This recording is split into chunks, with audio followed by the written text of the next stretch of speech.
A'udzu billahi minasyaitonir rajim. Bismillahirrahmanirrahim. Assalamualaikum warahmatullahi wabarakatuh. Innal hamdalillah nahmaduhu wa nasta'inuhu wa nastaghfiruh wa na'udzu billahi min shururi anfusina wa sayyiati a'malina. May yahdihillahu fala mudilla lahu wa may yudlil fala hadiya lahu. Allahumma shalli wa sallim wa barik ala nabiyyina wa habibina wa shafiina sayyidina Muhammadin wa ala alihi wa ashabihi wa man sara ala nahjihi ila yaumiddin. Hadirin jamaah salat subuh ingkang dipun mulyakaken dening Allah. Ingkang nomor sepindah monggo kula panjenengan sami ngaos puji syukur dumateng Allah taala. Kita mengucapkan alhamdulillah apapun yang telah Allah takdirkan, Allah tetapkan dalam kehidupan kita, insya Allah semuanya adalah mengandung hikmah, baik itu hal-hal yang sifatnya baik maupun hal-hal yang sifatnya buruk. Maka seorang mukmin akan senantiasa yang di dalam hatinya ada mahabbatullah. Ya, ini adalah tema kita yang kemarin. Yang di dalam hatinya dipenuhi rasa cinta kepada Allah, maka seyogyanya orang yang cinta itu selalu positive thinking, ya, husnudzon kepada yang dicintainya. Begitupun mukmin menyikapi segala musibah atau ujian yang menghampiri kehidupannya, maka senantiasa ia berpositif thinking, husnudzon kepada Allah Ta'ala, bahwa di balik daripada ujian-ujian yang dihadapinya itu ada hikmah yang besar yang diinginkan oleh Al-Mubtali, yaitu Allah Subhanahu wa Ta'ala. Maka tema kita pada pagi hari ini adalah tentang ar-ridho bi qada'illah. Ridho dengan ketetapan Allah.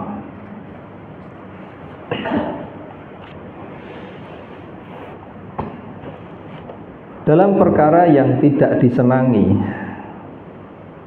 oleh seorang hamba, dalam perkara apa saja, ya kan, baik itu yang berupa sakit ataupun musibah, ya kan, atau bencana alam, hal-hal yang tidak diinginkan oleh manusia itu, dalam menyikapinya orang dibagi menjadi dua. Ada dua derajat di sana yang dilakukan orang mukmin ketika menghadapi ujian atau menghadapi musibah yang umumnya itu adalah perkara yang tidak diinginkan oleh dirinya. Derajat yang paling tinggi adalah darajatur ridho, yaitu derajat ridho, ya. Kemudian yang ada di bawahnya adalah darajatus sabr, yaitu derajat sabar.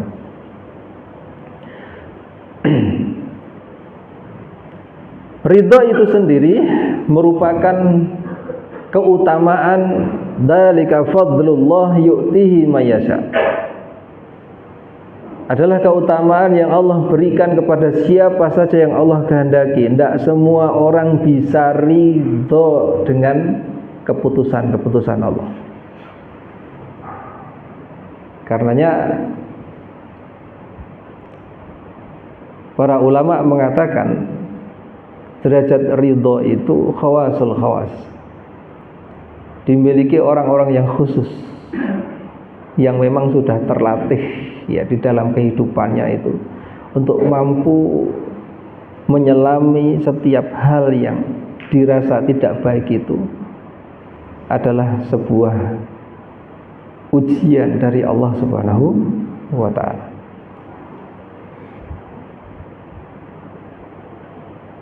Sedangkan was-sabru wajibun 'alal mu'mini hatsmun. Kalau sabar, tidak ada pilihan bagi orang mukmin kecuali untuk bersabar. Ya, karena kaedahnya kalau ditimpa ujian atau musibah itu kita diperintahkan untuk bersabar. Alladzina idza asabatuhum musibah qalu inna lillahi wa inna ilaihi raji'un. Kita hanya bisa bersabar. Kita semuanya miliknya Allah dan kita akan dikembalikan kepada Allah. Oleh karenanya ahlur ridho, mereka yang sudah biasa mempraktekkan ridho terhadap segala keputusan Allah Ta'ala, yulahiduna hikmatul mubtali wa khairatuhu li'abdihi. Fokusnya itu kepada hikmah yang diinginkan yang memberi ujian itu. Siapa yang memberi ujian? Allah Subhanahu wa Ta'ala. Jadi fokusnya itu apa hikmah di balik ujian ini, apa yang diinginkan Allah di balik ini semuanya. Ya. Wa annahu ghairu muttahamun fi qada'ihi, dan dia tidak pernah sama sekali menuduhkan atau mengungkapkan hal-hal yang buruk terhadap keputusan Allah Subhanahu wa Ta'ala. Kok yo aku berarti ngersulah Bu ya. Mbok yo liyane aku gitu kan. Kok yo omahku, kok yo ya. Semuanya sudah ketetapan Allah. Apa yang sudah terjadi itu sudah takdirnya. Apa yang belum terjadi itu area ikhtiar kita. Ya. Wa taratan yulahiduna uzmatal mubtali wa jalaluh. Ahlur ridho, orang yang sudah sampai derajat ridho, fokusnya dia adalah dia mampu melihat keagungan Allah Jalla Jalaluhu, ya.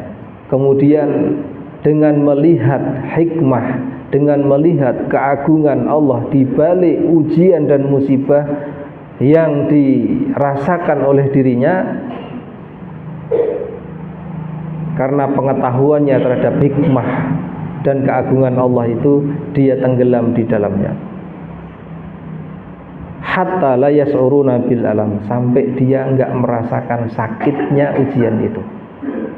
Diuji, ya sakit gitu kan, tapi rasa sakit itu seolah-olah hilang.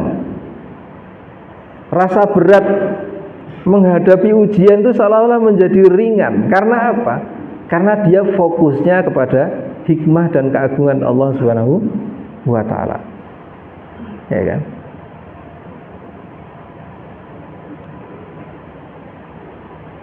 Maka ini dikatakan wa hadza yasilu ilaihi khawasu ahlul ma'rifati wal mahabbah.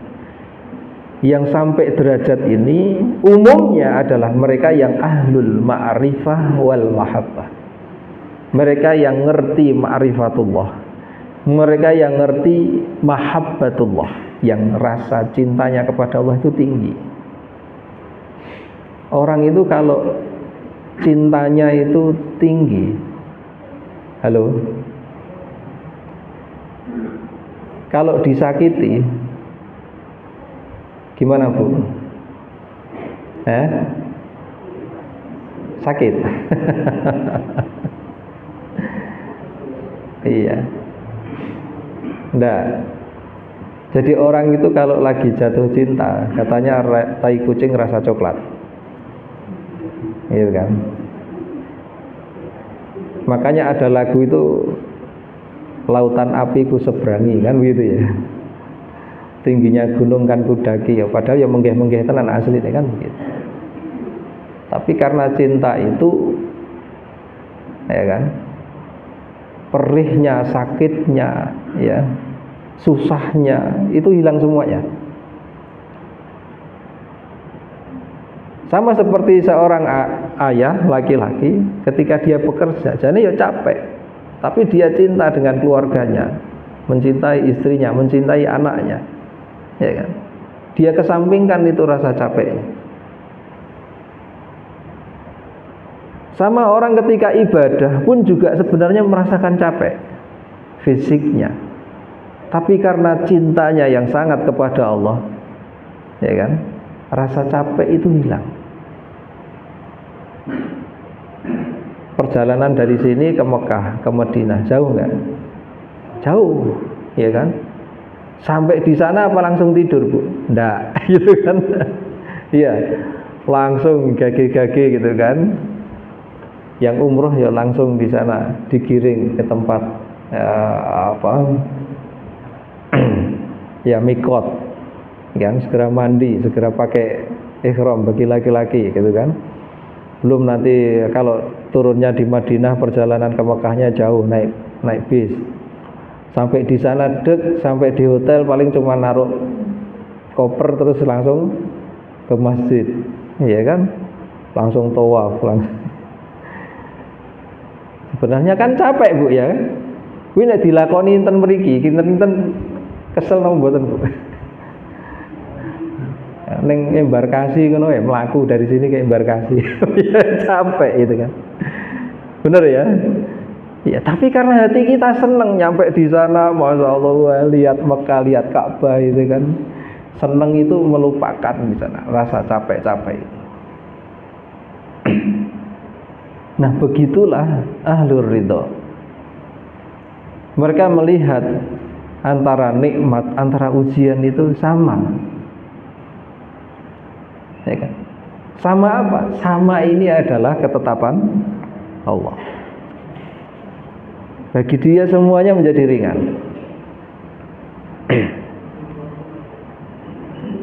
Hatta rubbama taladdadu bima asabahum limulahadatihim sudurhu min habibihim.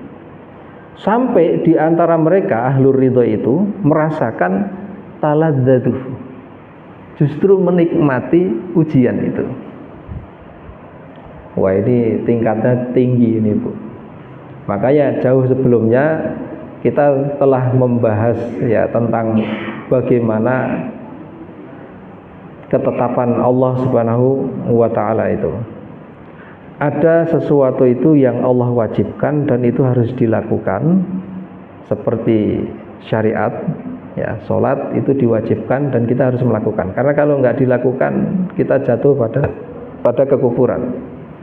Ada suatu hal yang tidak diwajibkan Allah, tapi itu harus dilakukan untuk menjaga hidup. Seperti apa? Makan, minum. Sebenarnya kan kaidahnya kan mangan ramangan yo karepmu kan begitu ya. Tapi kalau kita nggak makan, kita akan mati, nggak akan bisa ibadah. Sakjane nggak diwajibkan Allah, tapi itu harus kita lakukan.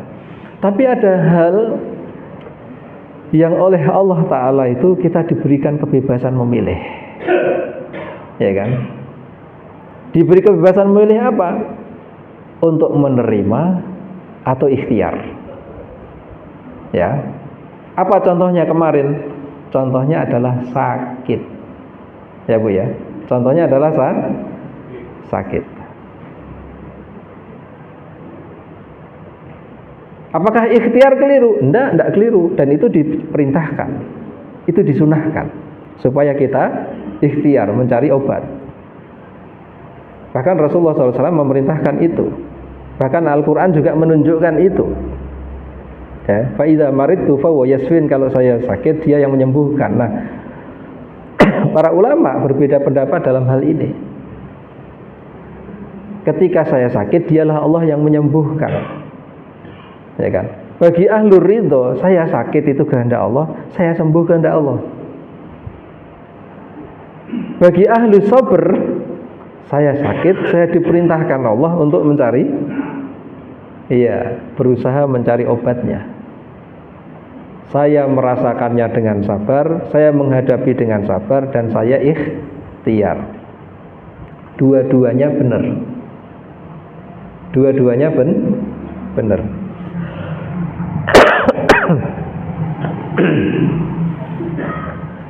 Nah, bagaimana dua posisi ini bisa menjadi benar? Nanti saya ceritakan. Salah satunya adalah kisah tentang Nabiullah Ayub alaihissalam. Ya, ketika beliau diuji oleh Allah Ta'ala, yang tadinya Allah berikan kepadanya kekuasaan, kekayaan, kemakmuran, ya kan? Punya kebun luas, punya ternak banyak, punya anak, istri, ya kan? Istrinya aja lebih dari satu gitu. Istrinya banyak, anaknya banyak, hartanya banyak. Ya. Tapi ternyata harta yang banyak itu sama sekali tidak menjadikan Ayub berkurang sedikit pun rasa syukur dan kualitas ibadahnya kepada Allah Ta'ala. Ya kan? Nah ini Ayub diberi keleluasaan, dia masih bisa istiqomah ya, karena semuanya tercukupi. Coba kalau diuji dengan sebaliknya, tidak punya harta, tidak punya istri, tidak punya anak, ya kan, berpenyakitan gitu kan. Ternyata diuji Allah dengan kondisi yang sebaliknya, dari yang tadinya kaya raya terus langsung menjadi miskin gitu kan, bahkan penyakitan gitu kan, bahkan anaknya meninggal semuanya, bahkan istrinya meninggalkannya, tapi tidak berkurang sedikit pun ibadahnya kepada Allah. Bahkan dalam kisah itu kalau beliau wudhu, yaitu belatung yang di kulitnya itu disingkirkan, nanti selesai wudhu belatungnya ditaruh lagi, karena khawatir dia, kalau saya hilangkan itu dari kulit saya, berarti saya tidak ridho dengan keputusan Allah. Sampai segitunya.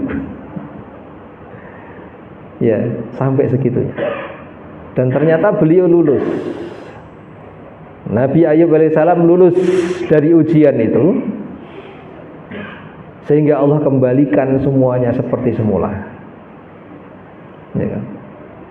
Padahal orang-orang di sekelilingnya, termasuk istrinya sendiri, sudah ngomong ke suaminya, wong kamu itu nabinya Allah, boyo kamu berdoa minta disembuhkan Allah. Tapi Ayub beda. Kemarin saya diuji Allah dengan kekayaan, sekarang saya diuji dengan kemelaratan.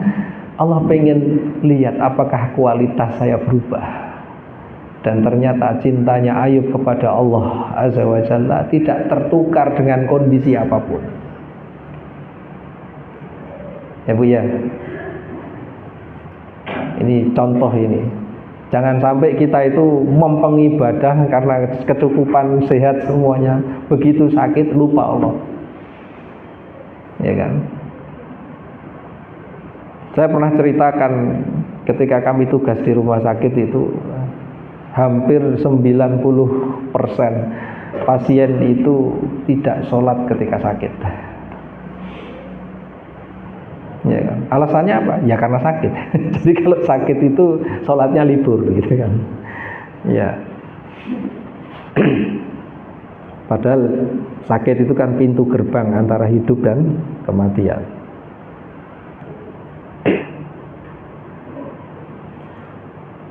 Kemudian yang kedua, siapa lagi contohnya? Nabi Yusuf alaihissalam. Ya, Nabi Yusuf alaihissalam. Coba bayangkan, ujiannya dari kecil, ya kan? Ujiannya dari kecil itu. Ya, dibenci saudara-saudaranya. Ya, bahkan dibuang ke dalam sumur, ya kan? Sudah begitu ditemu orang, dijadikan budak, dijual, ya kan? Ya, sudah gede pun gitu kan, akhirnya masuk penjara. Tapi Yusuf tahu ini adalah ketetapan Allah. Dan ini cara Allah menjaga Yusuf alaihissalam. Karenanya ini perlu kita ajarkan kepada anak-anak kita, supaya mereka menjadi generasi yang tangguh. Jangan cepat mengeluh, ya kan, dengan tantangan-tantangan hidup.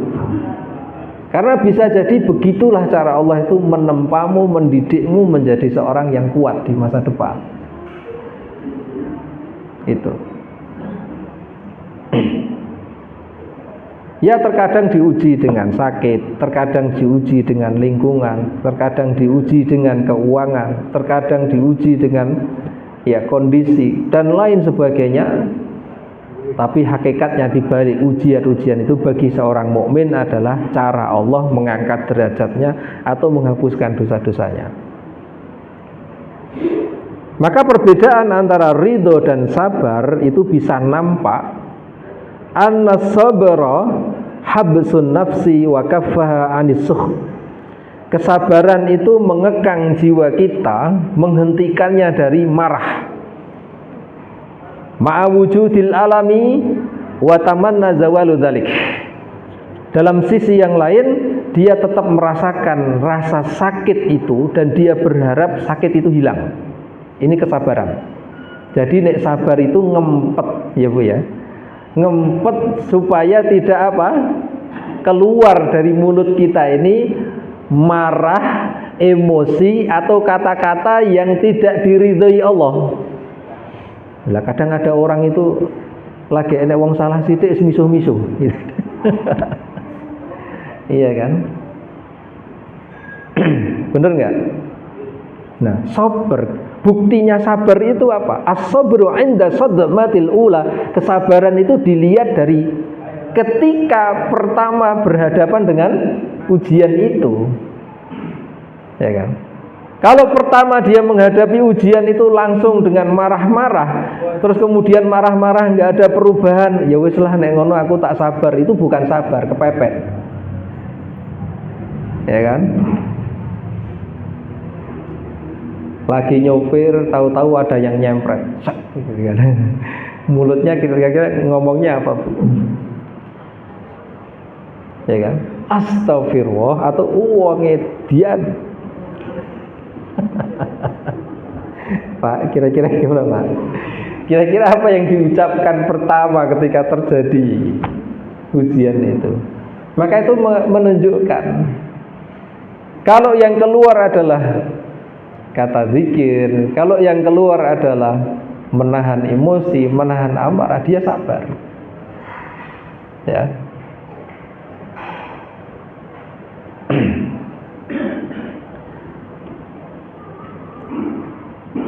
Ya, sama seperti halnya orang yang tertimpa sakit, ya kan? Dia juga merasakan sakit itu dan dia berdoa kepada Allah mudah-mudahan sakitnya hilang. Tapi dia ngempet, ya kan? Dia ngempet. Dia tahu kalau ini adalah ujian Allah. Dia ikhtiar. Dia berusaha untuk sembuh. Maka ini namanya sabar. Ya.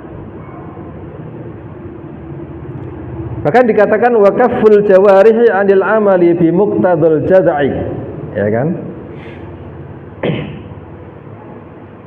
Dia kekang juga anggota badannya supaya tidak melakukan hal-hal yang merusak kesabarannya itu. Ya, dia tidak menampar pipinya, dia tidak merobek kantong bajunya. Dia tidak memukul pintu, tidak membanting pintu, ya kan? Untuk menunjukkan kesabarannya. Tapi dia berharap itu pergi, ya, ujian itu hilang. Maka ini yang dinamakan kesabaran. Waridho, adapun ridho, insyirahus sadr, hatinya meluas, hati yang meluas, ya, hati yang melebar, insyirahus sadr.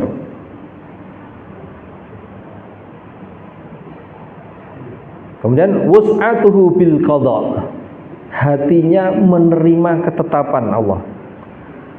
Wa tarku zawalul alam, dia tidak berharap, ya, dia tidak berharap sakitnya itu hilang. Wa in wujida ihsasi bil alam, sekalipun dia rasakan sakitnya itu, lakinar ridho yukhaffifuhu, akan tapi perasaan ridho kepada ketetapan itu meringankan rasanya itu. Bima yubashirul qalbi, karena hati telah mengetahui Basyirah. Hatinya mengetahui hal yang baik, ya, dibalik daripada itu semuanya, ruhul yakin wa ma'rifah, ya, dengan keyakinan yang menjiwai dan ma'rifat. Wa idza qawiya ridha faqad yuzilul ihsas bil alamil kulliyah. Semakin kuat keridhoannya, semakin hilang itu rasa sakitnya. Sebenarnya dia merasakan sakit itu, tapi saking kuatnya keridhoannya kepada Allah itu mengurangi, bahkan tidak terasa sama sekali. Contohnya apa? Contohnya adalah Ali bin Abi Thalib. Ali bin Abi Thalib meninggalnya kenapa? Ditikam, ya. Namun jauh sebelumnya Rasulullah sudah mengabarkan, kalau kamu nanti meninggal ditikam orang. Ya Bu ya. Artinya Ali sudah tahu betul nanti akhir kehidupanku itu seperti apa. Sehingga ketika dia sholat dalam keadaan fokus kepada Allah Subhanahu wa taala, dia mendapati ketetapannya itu, dia ditusuk orang dan dia tetap dalam keadaan sholatnya tidak berubah sama sekali, seolah-olah nggak merasakan apapun, ya kan? Sampai selesai sholat baru dia, ya kan, terasa. Para sahabat mau menolong, tapi beliau tetap santai saja dengan sholatnya, masih larut dalam hal itu, nggak terasa sama sekali, seolah-olah tusukan dari seseorang itu.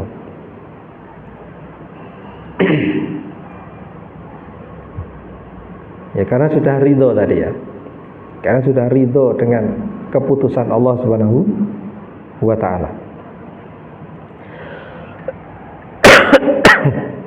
Contoh yang lain adalah Umar bin Khattab. Umar bin Khattab meninggalnya kenapa? Juga dibunuh, juga dalam keadaan sholat. Maka para waliullah, ya kan, orang-orang pilihan Allah itu, kebanyakan mereka sudah dikasih tahu. Ketika sudah tiba waktu ajalnya itu mereka sudah tahu. Iya.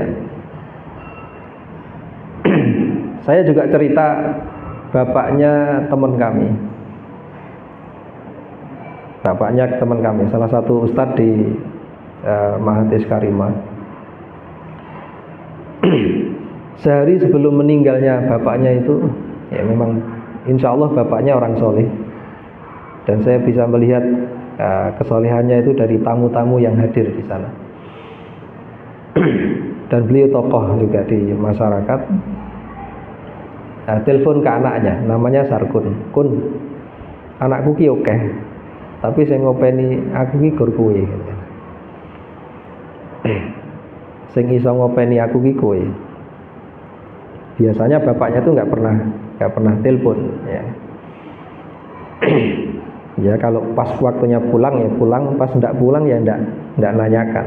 Tapi pas hari itu nanya dan suruh pulang gitu kan, suruh pulang cepet-cepet. Ternyata begitu beliau pulang betul, bapaknya sudah kondisi tidak sadar, ya. Kemudian di pangku ditalkin, saking lamanya nalkin itu sampai hilangnya bapaknya itu nggak tahu.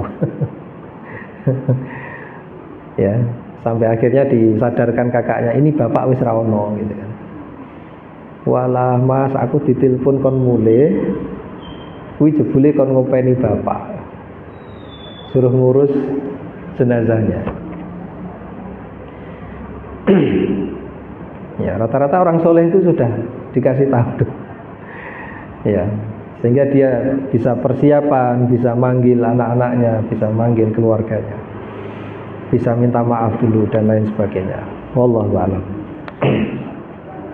Ya, mudah-mudahan jamaah semuanya termasuk orang-orang yang soleh, yang diberikan Allah ya kemudahan, ya, baik dalam hidup maupun ketika menghadapi maut dalam husnul khotimah insyaallah.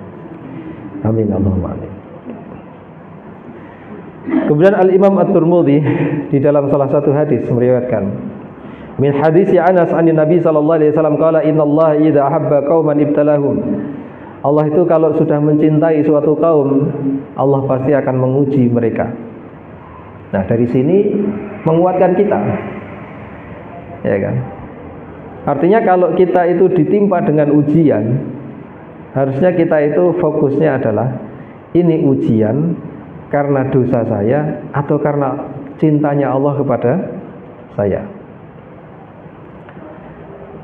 Kalau kita flashback, oh iya, 2 hari ini saya pernah melakukan maksiat. Oh iya, 2 hari ini saya tidak tahajud. Oh iya, 2 hari ini saya tidak membaca Quran. Maka segera dia perbaiki dirinya. Ya. Mungkin Allah sedang cemburu, ya kan? Karena saya melakukan ini itu yang tidak diridhoinya, karena saya meninggalkan ini itu yang biasa saya lakukan kepadanya. Atau kalau karena memang ini cinta Allah kepada saya, maka tidak ada alasan bagi saya kecuali menerimanya. Karena pasti Allah menghendaki dari ujian itu, Allah akan mengangkat derajat saya atau Allah akan menghapuskan dosa-dosa saya. Ya. Karena ciri khasnya adalah innallaha idza ahabba qauman ibtalahu. Kalau Allah itu mencintai suatu kaum, kalau Allah itu mencintai seseorang, ibtalahu, pasti Allah akan uji dia. Jadi jangan pernah berandai-andai untuk hidup kita itu terbebas dari segala ujian. Ujian itu pasti datang. Entah dalam bentuk apapun, ujian itu akan Allah hadirkan untuk kita. Walaqad fatanna alladziina min qablihim fala ya'lamanna Allahu alladziina aamanu wa ya'lamas sabirin. Orang-orang sebelum kita itu juga diuji oleh Allah Ta'ala. Ya kan? Jangankan kita, Nabi saja diuji. Lah kok kita nggak mau diuji? Ya kan? Nabi itu kan orang yang paling dekat dan paling dicintai Allah, kan begitu. Itu saja diuji. Lah kita ini dekat juga mbuh itu kan. Dicintai ya burung tentu jeluntrunge, kan begitu. Iya. Tapi kita diharuskan di sana untuk senantiasa husnudzan kepada Allah Subhanahu wa Ta'ala. Maka kalau Allah, salah satu tanda cintanya kepada hambanya dengan diuji, faman radhiyalahu, dilihat dari situnya tadi. Bagaimana responnya seorang hamba tersebut terhadap ujian Allah? Fa in radhiya lahu ridho. Kalau dia ridho dengan ketetapan Allah itu, dengan ujian Allah itu, maka Allah pun ridho kepadanya. Wa man sakhita alaihi sukhtu. Tapi kalau dia marah menghadapi ujian Allah itu, dia ngersulo, Allah pun murka kepadanya. Allah pun murka kepada dirinya. Nah, pilih diridhoi Allah atau dimurkai Allah. Pilihannya pilih diridhoi Allah atau dimurkai Allah. Kalau pilihnya diridhoi Allah, mestinya adalah ketika kita diuji dengan suatu ujian, kita menerimanya. Ya. Maka salah satu cara kami kalau pas tugas di rumah sakit untuk menyabarkan pasien yang sedang ditimpa sakit itu, kami ajak dia untuk menerima takdirnya Allah itu dulu. Ini realita. Realita Anda itu harus diterima dulu. Ya, apa yang menjadikannya bersedih berlarut-larut? Karena dia nggak bisa move on. Ya kan?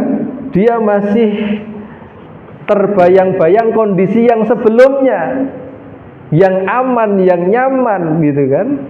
Dan dia nggak nerima dengan keadaan yang sekarang ini. Itu yang menyebabkan dia nggak bisa move on. Ya kan?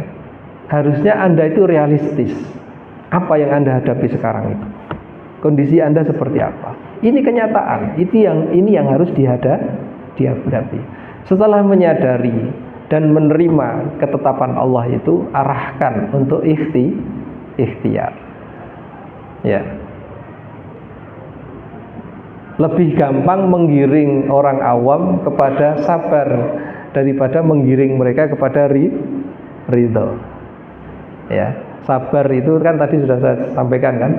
Jadi dia mengekang dirinya supaya tidak gersulo, tidak murka dengan ketetapan Allah itu, sambil menahan rasa sakitnya dia berupaya untuk keluar dari sakit itu dengan berobat, dengan melakukan apa yang dianjurkan dokter dan sebagainya. Ya. Tapi ada juga saya mendapati pasien itu yang tenang sekali. Ya kan? Ketika kita datangi itu isinya jari-jarinya itu bertasbih terus. Subhanallah, alhamdulillah, Allah. Dan wajahnya itu cerah sekali. Masya Allah. Ya. Jadi ketika orang sakit itu nampak sekali. Ini ahli tahajud, ini ratau tahajud, ini ahli sholat, ini ratau sholat, itu nampak betul, ya kan? Nampak betul saat di rumah sakit itu. Orang yang ibadahnya itu tipis, banyak mengeluh di rumah sakit itu. Aduh. Bukan hanya dirinya, orang-orang di sekelilingnya, dokternya, perawatnya, semuanya dibikin repot. Semuanya dibikin repot. Tapi orang yang ahli ibadah itu tenang menghadapi sakitnya itu. Ya, itu yang saya lihat langsung ketika di rumah sakit itu. Orang yang menjaga ibadahnya, ketika sakit pun dia tenang. Ya kan? Tapi orang yang jarang ibadah, yang hatinya keropos, diuji sakit yang sebenarnya nggak terlalu berat-berat banget penyakitnya. Ya tapi ngeluhnya Masya Allah gitu kan. Wah, semuanya dibikin repot itu. Padahal hakikatnya kalau dia tahu ujian itu adalah di antara cara Allah menguji orang-orang yang dicintainya, mestinya dia tidak mengeluh, mestinya dia tidak marah. Berkata Ibnu Mas'ud radhiyallahu anhu, "Innallaha ta'ala ya biqistihi wa ilmihi ja'ala ruh wal farah fil yaqini war ridha." Ya, Ibnu Mas'ud mengatakan sesungguhnya Allah Ta'ala dengan keadilan dan ilmunya menjadikan ar-ruh wal farah, ya, kelegaan dan kebahagiaan itu terletak pada keyakinan dan ridho. Kelegaan dan kebahagiaan itu terletak di yakin dan ridho. Wajalul hamma wal hazan, dan Allah jadikan kesedihan dan kedukaan itu fisyakki wasukhti, pada keraguan dan kemurkaan. Maka orang yang banyak ragu-ragu, dia nggak punya yakin, ya kan? Dia nggak punya yakin. Maka orang yang sukhtu, suka mengeluh, suka marah ketika ditimpa yang tidak mengenakkan dirinya, dia nggak punya ridho. Ya, padahal simpulnya kebahagiaan itu Allah letakkan pada yakin dan ridho. Orang kalau sudah yakin, ya kan, kondisi apapun dia akan selalu tenang. Ya kan? Orang kalau sudah ridho, ya, kondisi apapun tetap bahagia. Ada pasien itu marah-marah, bukan main. Dokter ini gimana? Lihat ini, istri saya sudah dalam kondisi kritis, ya kan? Mestinya jadwal operasi jam sekian, tapi dokter telat, gitu kan?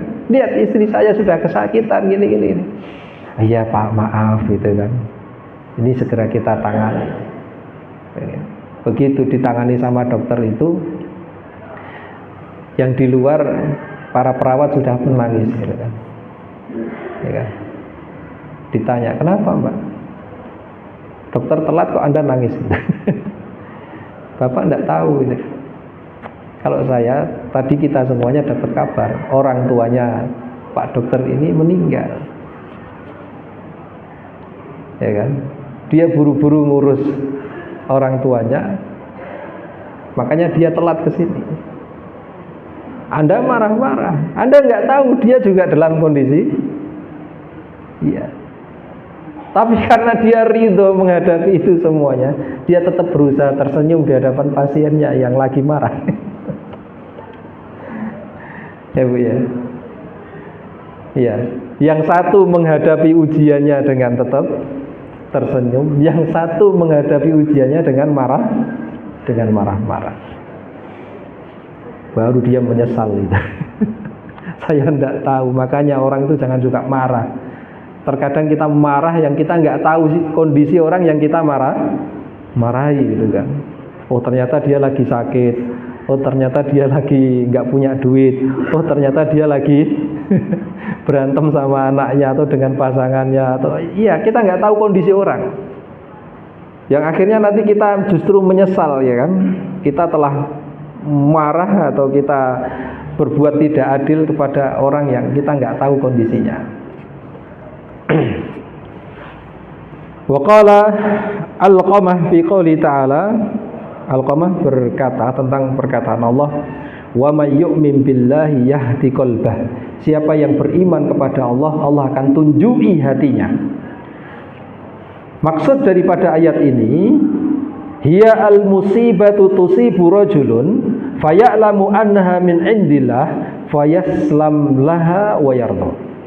Maksud dari wa may yu'min billah yahdi qalbah, siapa yang iman kepada Allah, Allah tunjuki hatinya, adalah ini tentang seseorang yang ketika dia ditimpa dengan suatu musibah dan dia menyadari bahwa musibah itu adalah hakikatnya dari Allah, maka dia menerima ujian itu dan dia ridho dengan keputusan Allah. Iya kan? Jadi kalau kita mengatakan la haula wala quwata illa billah, tidak ada daya dan kekuatan kecuali dari Allah. Tidak ada di sana kebahagiaan ataupun kabar bahagia atau kabar duka, melainkan dari Allah. Maka termasuk rukun iman itu adalah mengimani takdir Allah. Ya kan? Termasuk rukun iman itu adalah mengimani takdirnya Allah. Dan takdirnya Allah itu tidak hanya takdir baik saja, termasuk ada takdir buruk. Jangan setengah-setengah, maunya mengimani yang enak-enak tok itu kan, bareng ketemu ra enak, ora gelem iman. Nah, ini cilokonya menungso itu. Maka digambarkan dalam Al-Qur'an kan begitu.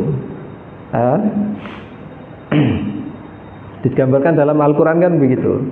Kalau dia ditimpa kebaikan, gimana itu ayatnya?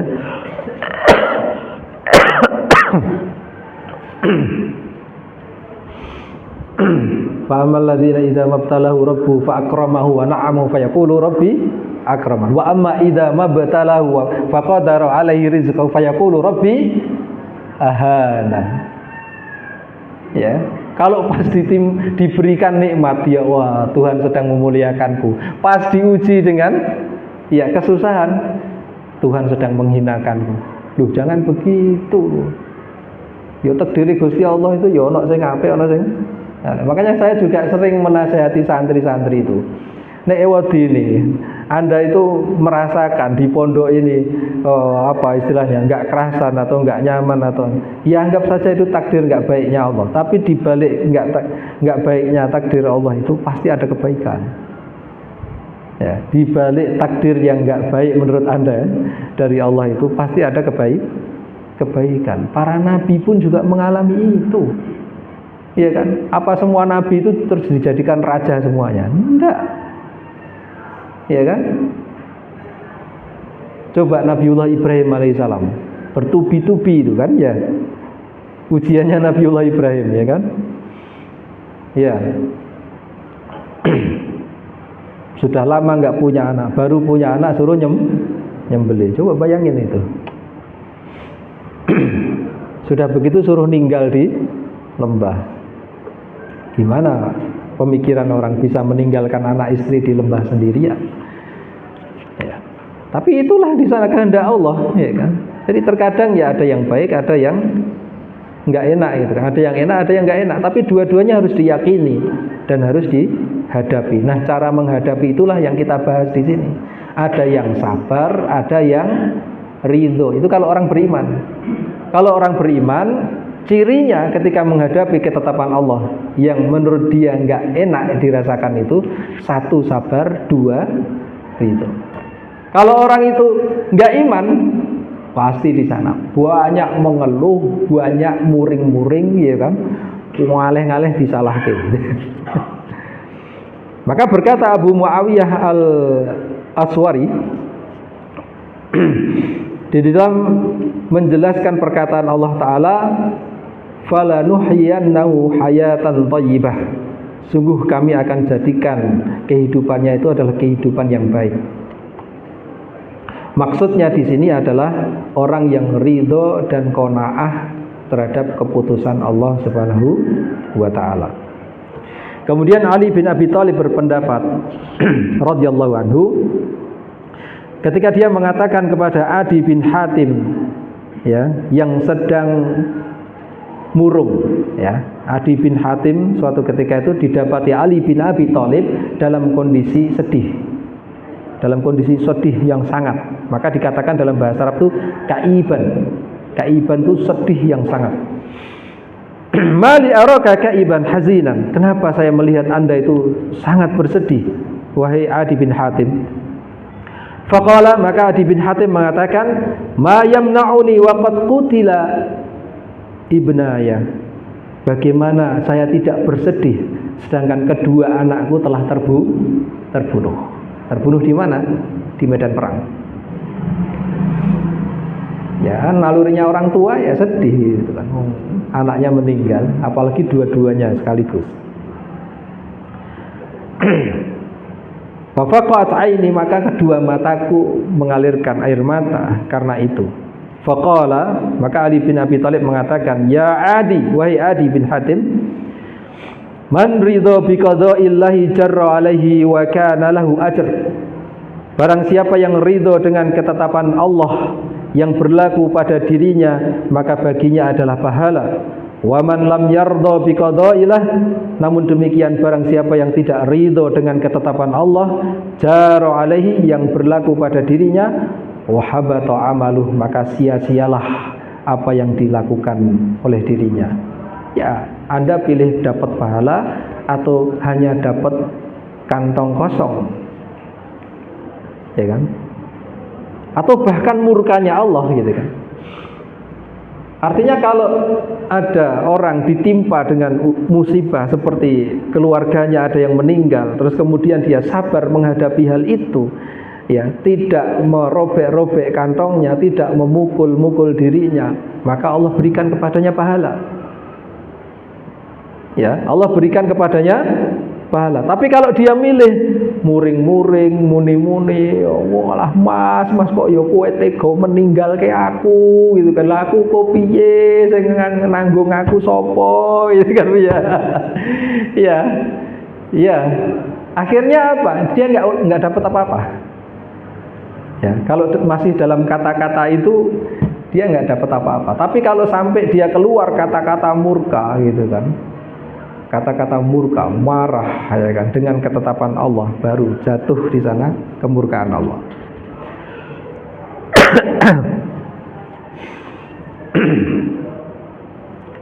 Suatu ketika Abu Darda radhiyallahu anhu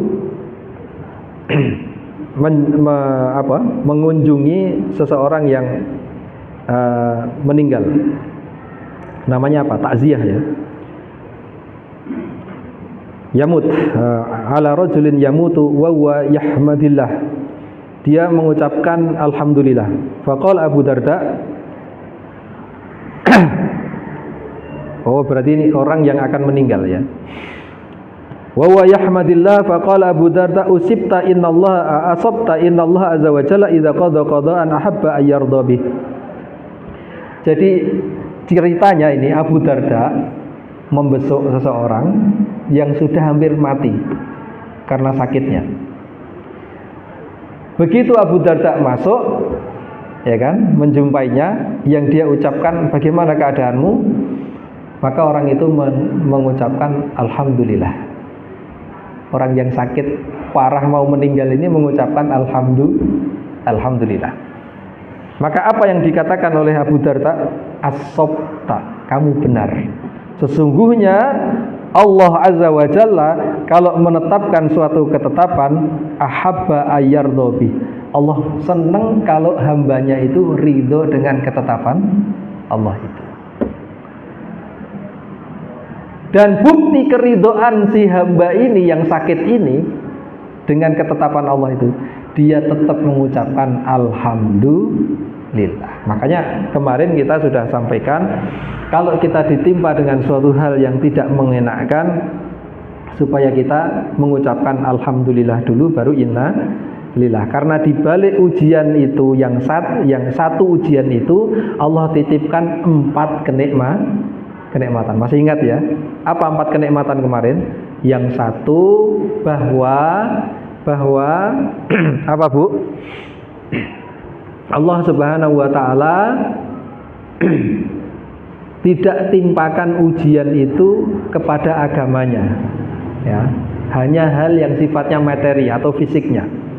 Yang pertama adalah Allah tidak timpakan ujian itu pada agamanya. Orang yang diuji agamanya itu seperti apa? Yang tadinya rajin sholat jadi nggak rajin sholat, yang tadinya rajin tahajud jadi nggak pernah tahajud. Itu orang yang kena ujian agamanya. Kemudian yang kedua apa? Bahwa Allah tidak timpakan kepada dirinya ujian yang jauh lebih besar dari itu. Ya, ujian yang jauh lebih besar dari itu. Terus kemudian yang ketiga, bahwa di balik ujian itu, ya, di balik ujian itu ada hikmah yang besar. Entah itu dihapuskan dosanya dengan kesabarannya, atau Allah naikkan derajat. Kemudian apa yang keempat? Bahwa di balik ujian itu dia masih merasakan takdirnya Allah. Kesandung loro, tapi alhamdulillah sik ngrasake lorone kesandung. Kok nek wis dibuntel nganggo mori, blas ra iso ngrasake kesandung. Nggih napa nggih? Iya. Iya tetap sik nikmat gitu kan, kesandung sik nikmat gitu kan, masih bisa merasakan takdirnya Allah. Nanti kalau sudah dibungkus kain mori, sudah nggak bisa ngerasain apa-apa itu. Nah itu. Maka berkata Al-Hasan, man radiya bima qasama lahu qusima lahu wasi'ahu wa barakallahu fihi. Siapa yang ridho dengan apa yang dibagikan Allah kepadanya, ya, dari takdir, wasi'ahu, Allah akan luaskan hatinya, wa barakallahu fihi, dan Allah akan memberkahinya. Wa man lam yarda lam yasahu. Tapi kalau dia itu enggak ridho, Allah tidak jadikan hatinya luas.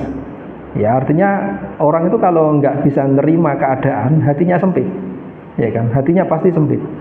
Walam yubarik lahu fi, dan Allah tidak menurunkan keberkahan atas apa yang menimpanya itu. Berkata Umar bin Abdul Aziz, ma baqiyali sururun illa fi mawaqil qadar. Tidak ada yang tersisa dalam diriku itu kecuali untuk merasakan kebahagiaan pada apa-apa yang telah ditakdirkan Allah Subhanahu wa taala.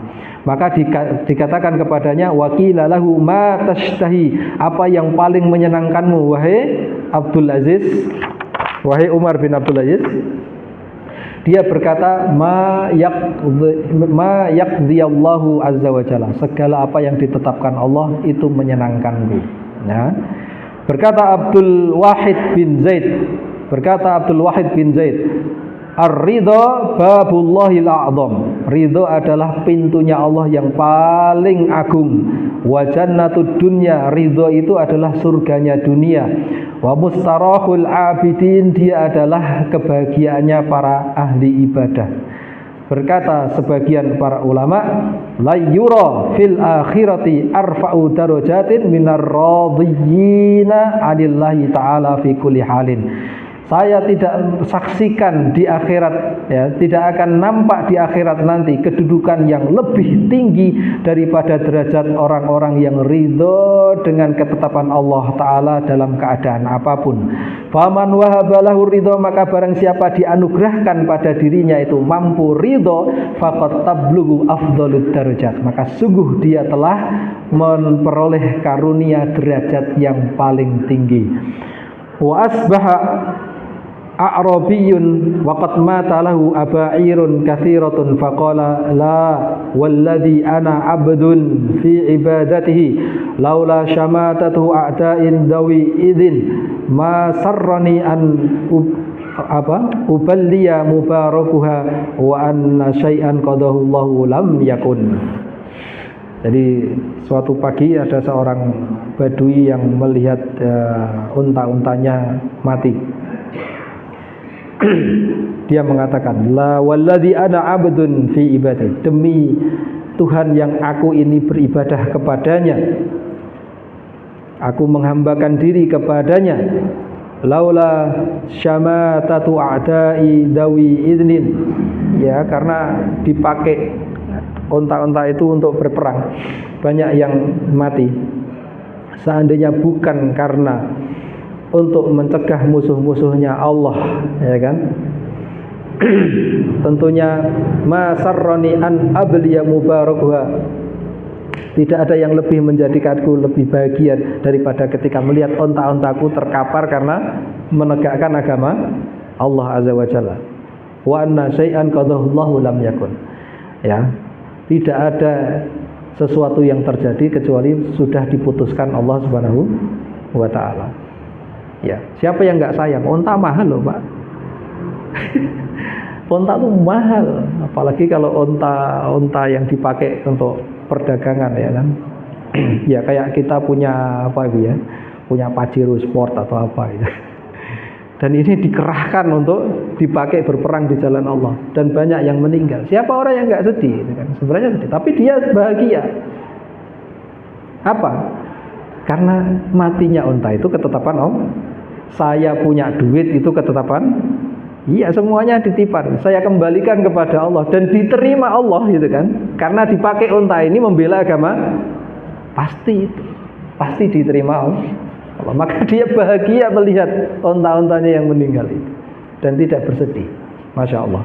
Maka ini mungkin yang bisa kita sampaikan. Mudah-mudahan bisa dipetik hikmahnya dan menjadikan kita lebih sabar, ya, lebih legowo dengan apapun, ya, di dalam menghadapi ujian-ujian kehidupan kita. Tidak cepat ngersulo, tidak cepat marah, ya, tidak cepat mengucapkan ucapan-ucapan yang mengurangi rasa syukur kita kepada Allah. Dan mudah-mudahan Allah jadikan kita hamba-hambanya yang senantiasa ridho. Allah jadikan istiqomah hingga kita merasakan surga dunia dengan keridhaan itu, dan surga akhirat kelak dengan balasan dari Allah Subhanahu wa Ta'ala. Demikian, subhanakallahumma bihamdika asyhadu an la ilaha illa anta astaghfiruka wa atubu ilaik. Wassalamualaikum warahmatullahi wabarakatuh.